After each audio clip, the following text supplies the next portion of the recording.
ببین، احساسات واقعی یک مرد و زمان ابراز عشقش نباید ببینی.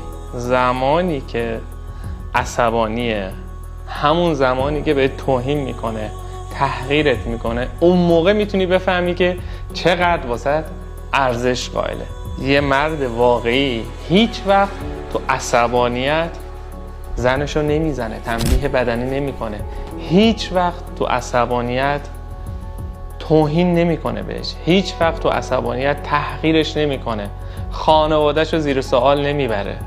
یه مرد واقعی تو این شرایط با صبوری و جنتلمنی و با اقتدار حسشو خوب نگه میداره، اون دعوا رو مدیریت میکنه و با آرامش میره قلب زنش هم آروم میکنه. آره عزیز من، تو این شرایطه که میتونی بفهمی داری کنار کی زندگی میکنی یا قراره که در آینده با کی زندگی کنی.